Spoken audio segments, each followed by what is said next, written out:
이 아침에도 주님들에 나와서 기도하기를 즐겨하시는 여러분들에게 풍성하신 하나님의 은혜와 위로가 여러분의 간구함 속에 충만히 말 수 있기를 주님의 이름으로 축원합니다.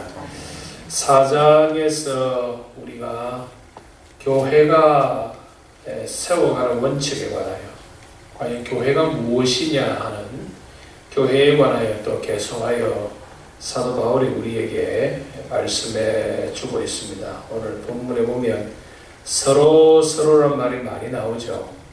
서로 친절하고 서로 선한 말을 하고 서로 세워라 하는 그런 말씀을 합니다.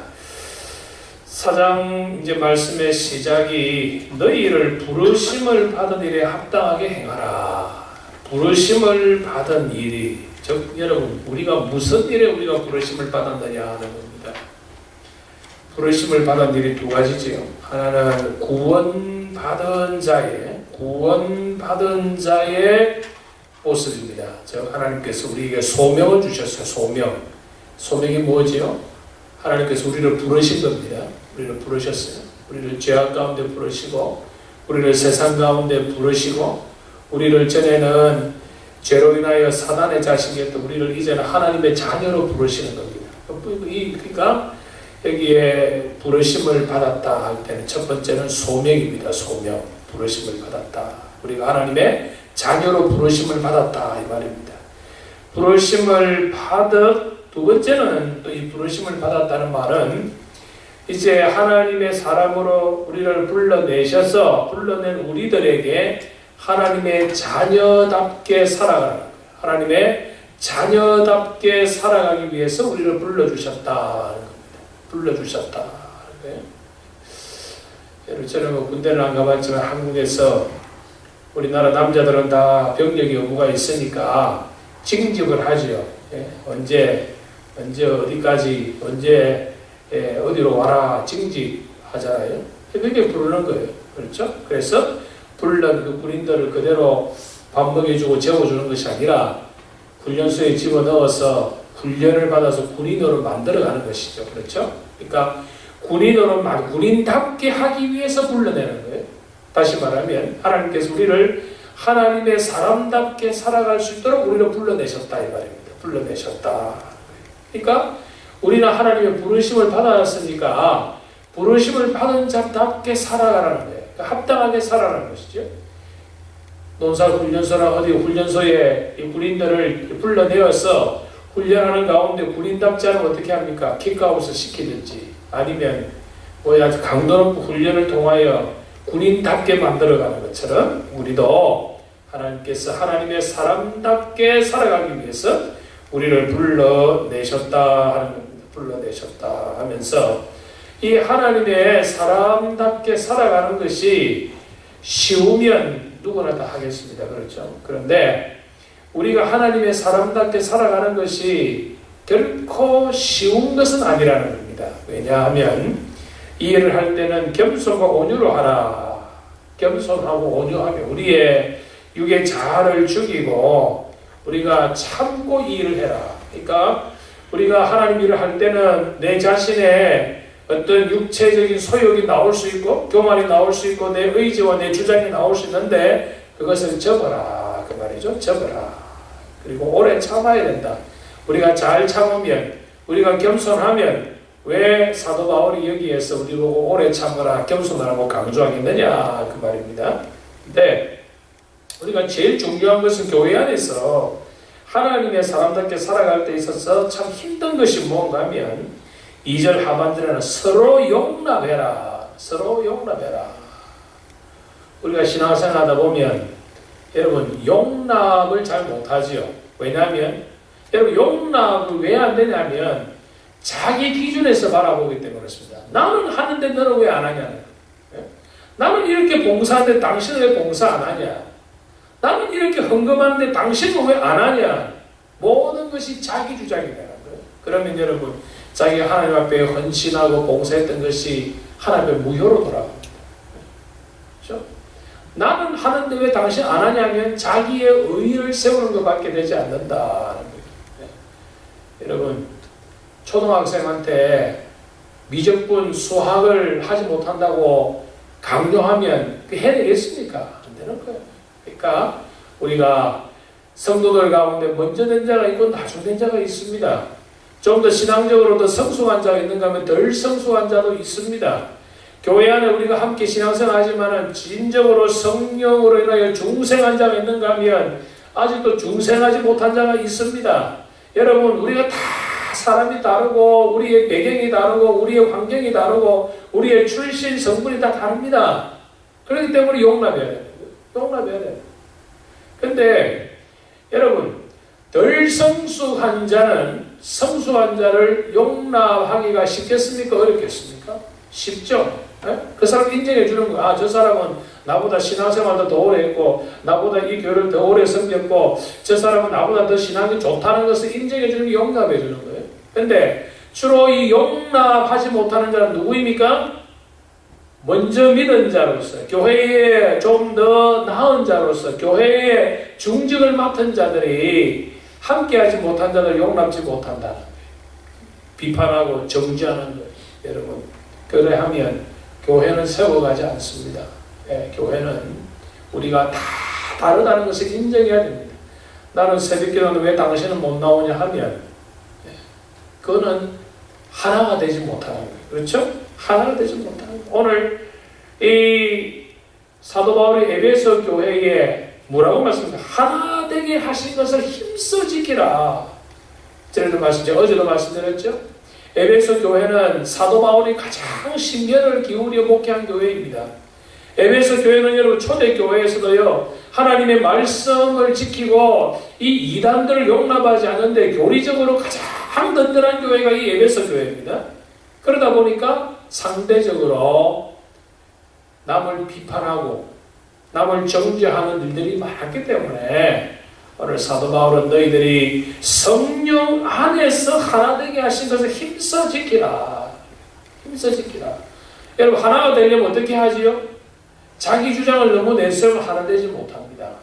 하나가 되려고 하면 자기가 양보해야 돼요. 자기가 희생해야 돼요. 자기가 참아야 돼요. 자기가 겸손해야 돼요. 자기가 온유해야 돼요. 온유해야 돼요. 왜냐하면 몸도 하나다. 여러분, 우리의 몸이 우리가 음식을 섭취합니다. 섭취하는데 몸에서 영양을 섭취하면서 야, 너 엉덩이 부분은 기분 나쁘대서 엉덩이 부분에 영양을 공급 안 하면 어떻게 됩니까? 예? 이 음식을 먹어서 이 영양분이 골고루 저 몸에 흡수해야 온몸이 아주 유난하게 돌아가는데 여러분, 다리 한쪽에 영양을 공급 안 하면 어떻게 됩니까? 그 다리만 문제가 생깁니까? 아니죠. 그것 때문에 전체 몸에 문제가 생겨요. 교회가 그런 겁니다. 여러분, 계속하여 지금 이 에베소서를 통하여 사도 바울이 강조하는 건 뭡니까? 교회의 머리가 그리스도이시고 그리스도가 곧 교회의 몸이시다. 너희는 교회의 다 지체들이다. 너희들이 맡은 그 지체의 역할을 감당하지 못하면 몸에 병이 생기듯이 그리스도의 몸된 교회 안에서 너희들의 맡은 일에 최선을 다하지 않으면 문제가 생긴다는 거예요. 건강하지 못하다는 거예요. 그래서 너희가 건강하려고 하면 자기가 맡은 하나님의 부르심에 합당하게 살아가라는 거예요. 손이 손의 역할을 하려고 하면, 발이 발의 역할을 하려고 하면 오래 참고 사랑 가운데 서로 용납하여 하나가 되기 위해서 성령 안에서 힘써 행해라. 힘써 행해라. 주님도 하나요, 믿음도 하나요, 세례도 하나요, 하나님도 한 분이시다. 누구를 통하여 하나가 되라는 겁니까? 나를 중심에 하나가 되라는 거예요? 아니에요. 누구를 통하여? 주님을 중심하고 믿음으로 중심하고 우리가 세례도 하나는 말은 내가 죄인인 것을 고백한다는 거예요. 하나님으로 우리가 하나님 중심으로 살아라. 주님 중심으로 살아라는 거예요. 믿음 중심으로 살아라는 거예요. 죄인인 것을 깨닫고 살아라. 그러면 하나가 될 수 있다. 하나가 되는 것이 상당히 어렵습니다만 동시에 상당히 쉬울 수도 있다. 쉬울 수도 있다. 그런데 7절에 오늘 우리에게 또 중요한 교훈을 말씀하지요. 우리 각 사람에게 그리스도의 선물의 분량대로 은혜를 주셨다. 무슨 말입니까? 받은 하나님의 선물이 다르고 받은 은혜의 분량이 다르다는 거예요. 그러니까 누구 중심으로? 내 중심으로 보지 말라는 거예요. 내 중심으로. 내 중심으로, 내 중심으로 생각하지 말고 내 중심으로 교회를 하지 마라. 누구 중심으로? 하나님 중심으로, 말씀 중심으로, 믿음 중심으로 우리가 살아가라. 모든 교회의 사람들의 받은 은혜와 은혜의 분량이 다 다르다. 다 다르다. 이것을 우리가 인정해야 된다. 인정하지 않으면 이해가 안 되죠. 가끔 우리 성도님들 제게 그런 말씀이에요. 목사님 어느 분 보면 이해가 되지 않는다고 왜 못하는지. 이해가 되지 못하는 그 사람이 제가 이해가 안 돼요. 여러분 성경이라는 게 다 달라요. 다 다릅니다. 우리가 서로 다름을 인정해줘라 이 말이에요. 다름을 인정해줘라. 근데 그 다름을 인정해주되 어떻게 해요? 누구를 중심으로? 하나님 중심으로, 믿음 중심으로, 교회 중심으로 하면 어떻게 된다? 하나가 될 수 있다. 하나가 될 수 있다. 11절에 하나가 되기 위해서 하나님께서 교회에 여러 직분들을 주셨는데 첫 번째는 사도요, 두 번째는 선지자요, 세 번째는 복음 전하는 자요, 네 번째는 목사와 다섯 번째는 교사를 하나님께서 주셔서 이 주셨단 말은 무슨 말입니까? 그러므로 여러분 우리가 하나님 중심으로 살지만 하나님은 우리의 눈에 보이지 않습니다. 그렇죠? 보이지 아니하는 하나님을 하나가 되게 하기 위해서 어떻게 하지요? 우리에게 보이는 교회와 보이는 말씀을 주셨어요. 그런데 우리가 이런 말씀을 우리가 이 신구약의 66권을 다 이해를 합니까? 못하지요. 다 못합니다. 하나님 중심으로 살아야 되고 말씀 중심으로 살아야 되는데 그래서 우리가 구체적으로 하나님 말씀대로 그 다음에 이 하나님 중심으로 사는 것을 위해서 하나님께서 교회에 누구를 주셨다? 사도와 선지자와 복음 전하는 자와 목사와 교사를 주셨다. 이건 무슨 말입니까? 이 사도와 선지자와 복음 전하는 자와 목사와 교사들 중심으로 너희들이 교훈을 받고 신앙생활을 해라 이 말이에요. 근데 오늘 시대에 사도가 있습니까? 사도가 없습니다. 사도는 이 사도라는 이 아파스텔라 말은 주님께서 직접 부르신 자를 사도라 합니다. 그렇죠? 성경에 사도가 몇 사람이라 했지요? 예수님이 직접 부르신 사도가 12사람, 12제자, 거기다가 유다 대신에 마띠아가 들어가고 그 다음에 성경에서는 사도 바울과 바나바도 사도라 그럽니다. 그렇죠? 성경에 적어도 15명의 사도가 성경에 나오는데 이 사도는 오늘날 우리 시대에 없어요. 요즘에야 집회를 잘 안 해서 잘 모르는데 예전에 제가 있을 때 어떤 교회 가고 70년대 80년대 한국 교회 집회를만 해보면 이 시대의 사도 바울 아무개 목사님 여러분 굉장히 교만한 겁니다. 이 시대에 사도가 없습니다.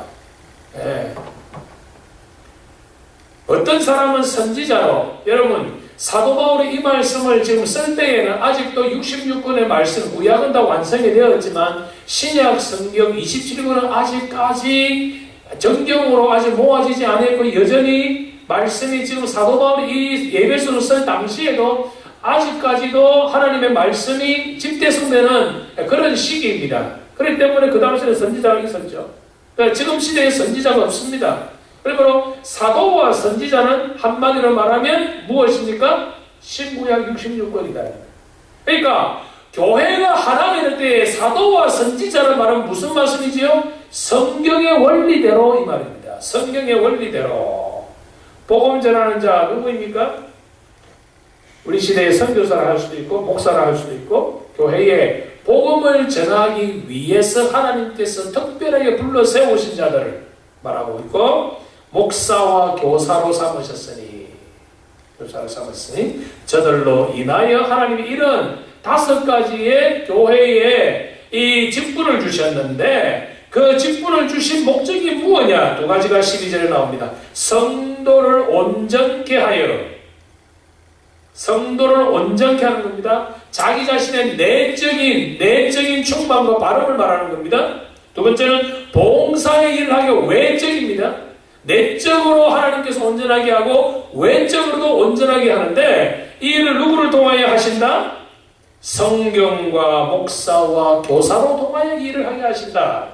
이 일을 통하여 하게 합니다. 그래서 여러분이 어떤 때는 좀 목사가 마음에 안 들더라도 하나님이 세우셨으니 여러분 순종하시는 거예요. 제가 제가 무슨 자격으로 제가 여러분을 인도하겠어요? 하나님이 구별하여 세웠기 때문에 여러분 제가 목사 자격이 있어서 제가 목사가 된 거 아닙니다. 이건 여러분 이해를 하셔야 돼요. 제가 왜 목사가 되었죠? 되고 싶어서? 자격이 있어서? 아니요. 하나님께서 그냥 세우셨어요. 허물 많고 죄 많은 가운데서 하나님이 세우셨어요. 그렇기 때문에 여러분은 하나님이 세웠다는 것을 인정할 때에 하나님의 종으로 여러분이 말씀을 받을 때에 말씀을 받는 그런 관계가 성립이 되는 거예요. 그렇죠? 13절에는 우리가 다 하나님의 아들을 믿는 것과 아는 일에, 다시 말하면 이 성도를 온전케 하고 봉사의 일을 하여 그리스도의 몸을 세우는 것. 그리스도의 몸이 무엇이요? 교회입니다. 교회입니다. 여기서 말하는 이 그리스도의 몸은 우리 자신도 다 교회지만은 여기에서 말하는 그리스도의 몸은 우리 전체가 예수 그리스도를 구주로 고백하여 우리의 교회를 출입하는 우리들이 그리스도의 몸이다. 이 그리스도의 몸을 세우는 거예요. 세우는 건데 이 그리스도의 몸을 세우는 일을 하기 위해서 또한 우리에게 중심으로 주신 것이 무엇이냐? 예수님이다. 예수님이다. 하나님의 아들을 믿는 것과 아는 일에 하나가 되어라. 믿는 것과 아는 일에 하나가 되면 어떻게 되죠? 온전한 사람이 될 수 있다. 그래서 점점 다 그리스도의 장성한 분량에 충만할 때까지 우리가 자라갈 수가 있다. 그런데 이 일이 그냥 순풍에 돛달들 쉽게 되는 건 아니라는 겁니다. 이렇게 우리가 그리스도의 몸을 세우고자 할 때에 우리를 유혹하는 것이 있다는 겁니다. 사람의 속임수와 간사한 유혹이 있고 이 순수한 하나님의 말씀 안에 다른 것으로 혼돈하게 하는 것이 있다는 것이죠. 그러니까 너희들은 오직 우리가 이런 하나님을 아는 것과 그리고 믿는 것에 하나가 되기 위해서는 우리가 뭐하라? 오직 사랑 안에서 참된 것을 하라. 근데 여기에 이 사랑은 어떤 사랑입니까? 남녀간에 하는 사랑입니까? 어떤 좀 가난한 사람들에게 이런 좀 안 됐다는 그런 동정심의 사랑입니까? 아니면 자기가 좋아하는 사람들에게 끌리는 그런 감정입니까? 아닙니다. 이 사랑은 무슨 사랑이죠? 십자가에서 주님이 죽으신 사랑. 주님 사랑 안에서 참된 것을 하라. 16절에 또한 이 몸을 교회를 몸으로 비교하여 각 마디를 통하여 도움을 받음으로 연결되고 결합돼요. 그렇죠? 우리가 음식물을 통하여 머리부터 발끝까지 다 건강을 유지하는 것처럼 우리가 그리스도 안에서 서로가 연결되어 있다는 것을 너희들이 깨달아라. 17절에서 계속하여서 우리가 예수 알기 전에 우리가 하나님의 부르심을 받기 전에 우리의 모습이 어땠는지 세세하게 거기서 설명하고 있습니다. 이제는 너희가 어떻게 되었다고요? 새롭게 되었다는 거예요. 새롭게 되었다. 오직 너희의 심령이 새롭게 되어 하나님을 따라 의와 진리의 거룩함으로 지으심을 받은 새 사람을 입으라. 새 사람을 입으라. 새 사람을 입으려고 하면은 구속을 따르는 옛 사람을 벗어버리라고 22절에서 말씀하고 있고, 구체적으로 우리가 새 사람을 입기 위해서 어떻게 해야 될 것이 원하여 25절에서 32절까지 말씀하고 있습니다. 그런데 우리가 부정적인 것을 긍정적으로 바꾸는 것이 있는가 하면 긍정적인 것을 더 강조하는 그런 내용으로 되어 있는데 25절에 우리가 새 사람을 입으려고 하려고 하면 첫 번째는 거짓을 버려라. 거짓을 버려라. 참된 것을 말하라. 참된 것을 말하라. 그리고 우리가 하다 보면 서로 부닥기지요. 부닥깁니다. 네. 누구 때문에 시험 들지요? 신앙생활 하다 보면 시험 안 들 수가 없어요. 그녀는 시험 든다고 해서 내가 그 시험 때문에 하나님과 관계를 멀리하면 그 사람만 손해볼 신앙은 절대로 안 돼요. 내가 억울한 소리 듣고 내가 참 수치스러운 모습하고 자존심 상하지만 그것 때문에 내가 다시 한번 내가 혀를 깨물고 참고 내가 한 걸음 더 나아가. 그게 신앙생활입니다. 여러분 항상 좋은 것만 있지 않습니다. 여러분 아이들이 자랄 때에 이유 없이 성장통도 겪죠. 예, 성장통도 겪어요. 항상 여러분 자라는 아이에게 100% 여러분 좋은 것만 줘보세요. 면역력이 약해져서 결정적인 순간에 여러분 그 아이 죽습니다. 때로는 이유 없이 아이 키워도 우리가 이유 없이 열이 나잖아요. 그 성장통이에요. 성장통. 여러분 성장통 때문에 아이 안을 때는 병원 가면 의사가 뭐랍니까? 그냥 열만 시키는 것밖에 안 줘요. 참아야 돼요. 그거 겪지 않으면 아이가 자라지 않습니다. 마찬가지 우리도 마찬가지. 우리도 신앙의 단계가 자꾸 올라가죠. 그렇죠?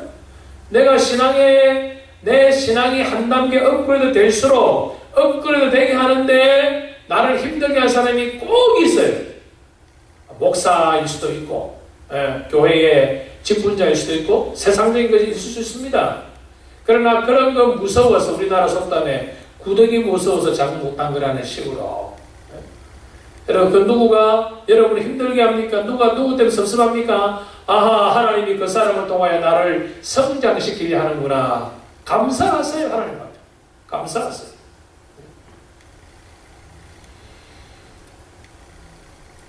분을 내어도 꼭 나를 화나게 하는 사람이 있죠.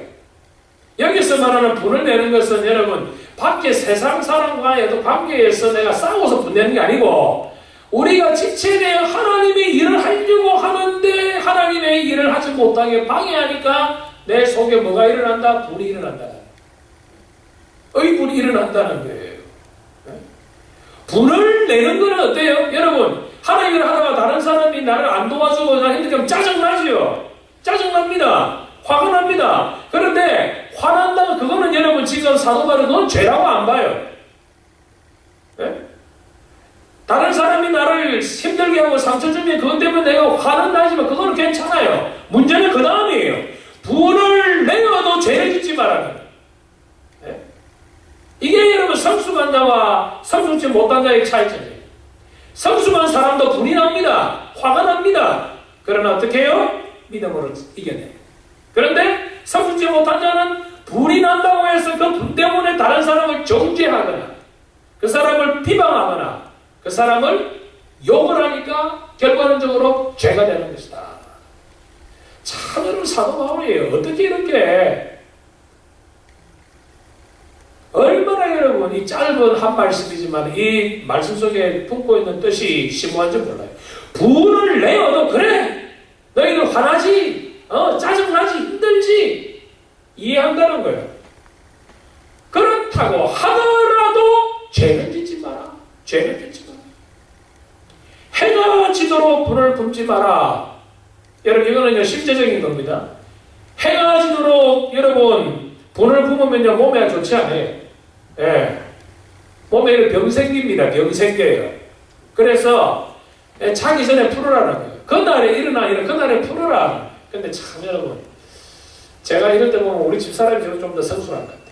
어떨 때는 집사람하고 이런 말다툼 해요. 그래가지고 자면서도 그냥 있으면 제보 그래요. 여보 성경 말씀이 아니냐? 화해하고 자자. 화해하고 자자 말은 저보다 집사람이 먼저예요. 그래 내가 목사지만 집사람이 나보다 낫구나. 느낄 때가 있습니다. 해가 지도록 여러분 분을 품지 마세요. 성도들하고 어떤 대화 중에 일하다가 여러분 마음에 상처 입었죠? 꽁 하고 여러분 사람이 성격이 두 종류가 있어요. 저 같은 사람은 마음에 제가 어떤 좀 상처가 있으면요 저는 시간이 해결해요. 저는 그냥 한 하루 지나고 이틀 지나면 저는 그냥 마음에 해소가 돼요. 근데 어떤 사람은 그러지 못한 사람이 있어요. 그런 사람은 어떻게 해요? 자기 전에, 그날이 지나기 전에 해결해야 돼요. 그래야 또 속이 풀리는 사람이 다 다르기 때문에. 여러분 이제 성도들을 파악하잖아요. 어떤 사람은 억울한 소리 들으면 견디지 못하는 사람이 있죠. 어떤 사람은 조금만 하면 막 견디지 못하는 사람은 그 사람은 그날에 해결해 주세요. 어떤 사람은 내가 좀 잘못해도 그냥 꾹 참는 사람은 여러분 시간이 기도하면 해결되는 거예요. 그 사람의 성격 따라서 여러분 우리가 다루는 방법도 다르다. 도적질하는 자는 다시 도적질하지 말고. 무슨 소리입니까? 누가 도적질해요? 여러분 28절의 이 말씀은 우리는 참 사개월을 통하여 아주 이게 보게 되는데, 도적질하는 자는 다시 도적질하지 말고 돌이켜 가난한 자에게 구제할 수 있도록. 무슨 말입니까? 성실하게 부지런하게 벌은 돈이 아닌 하나님 앞에 내가 조금 좀 부도덕하게 하나님 보시기에 조금 내 양심에 거리끼게 벌은 돈으로는 어떻게 하라? 구제하라 이 말이에요. 이 말씀 이해를 잘 하셔야 됩니다. 사업하시는 분들, 내가 하나님께서 참 어떤 일을 하게 할 때에 내가 참 어떨 때 보면 조금 참 내가 스스로 봐도 하나님 앞에 내 양심에 조금 부끄럽다 하는 것은 어떻게 하라? 구제해라. 구제함으로 해결받아라. 구제함으로 해결받아라. 자기 손으로 수고해 선한 일을 해라. 여러분 하나님이 정한 이치는 자기의 이마에서 땀이 나도록 수고하여 벌은 그것이 하나님이 기뻐하신다. 29절에 물어 더러운 말은 입 밖에도 내지 말고 오직 덕을 세우는 소용대로 선한 말하여 듣는 자는 은혜를 끼치게 하라. 여러분 여기는 저도 포함이 됩니다. 포함되는데 제가 여기 알칸사 제일장로교에 제가 이제 한 3년 6개월 정도 목회를 하는데, 제가 우리 알칸사, 저는 죄송합니다. 제가 전에 또 목회된 교회 자꾸 이제 비교를 하게 되거든요. 앞으로 나가기 위해서. 근데 우리 알칸사 제일장로를 제가 여기 보면, 제가 전에 있던 교회의 성도들과 비교해 보면 참 우리 성도님들이 좋아요. 정도 많고 사랑도 많고. 그런데 하나 그거는 말로 상처를 주는 게 너무 많다. 서로에게. 저를 포함해서 말씀드립니다. 그래서 제가 지금 여러분, 제가 지금 기도를 고민하면서 제가 이제 6월 초부터 이제 우리가 서로라는 이런 주제를 가지고 말씀을 전가하려고 하는데, 제가 여러분이 한 부탁을 제가 앞으로 이제 6월 첫 주에도 이 말씀 드리겠습니다만은, 제가 이런 한 3가지를 부탁을 드리려고 해요. 제가 이 서로라는 말씀 가지고, 서로라는 말씀 가지고 제가 이 설교 활동하는 3가지만 제가 부탁을 해요. 첫 번째는 절대로 농담하지 마세요. 왜냐하면 농담을 잘 받아들여서 있는가 하면 농담한 것 때문에 그것 때문에 또 오해가 되어 상처는 사람이 있습니다. 그러니까 아무리 좋은 사이라도 우리가 농담 안 하면 좋겠어요. 두 번째는 남을 비판 안 하면 좋겠어요. 남을 비판 안 하면. 옷차림이 왜 그렇습니까? 머리차림이 왜 그렇습니까? 여러분 어때요?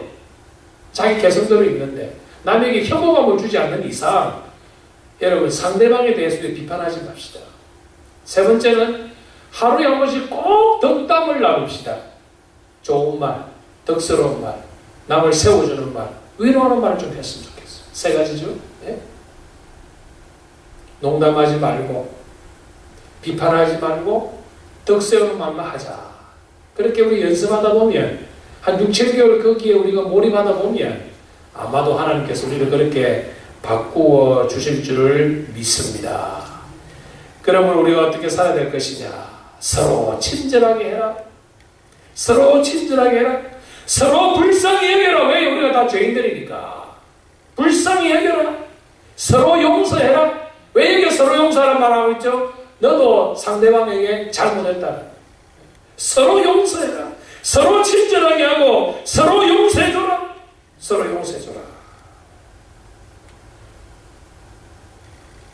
하나님이 그리스도 안에서 너희를 용서하신 것 같이 하라. 우리가 우리 죄를 사하여 주신 것 같이 우리 죄로 사하여 주옵소서. 주님 가르치는 우리가 날마다 우리가 묵상하고 외우지 않습니까? 남을 용서하지 못하면서 나는 하나님의 은혜를, 하나님의 용서를 받겠다. 그건 여러분 도둑심보예요. 여러분이나 다 죄인들입니다. 다 다릅니다. 우리가 하나님께서 평안을 내는 줄로 하나가 되라, 성령 안에서 하나가 되어 있으니까 우리가 덕스러운 말로 우리가 농담하지 않고 비판하지 않아서 우리 교회에 하나님이 주시는 사랑이, 온유함이, 관용함이, 용서함이, 친절함이 풍성한 우리 알칸사 제일장로회가 될 수 있기를 주님의 이름으로 축원합니다.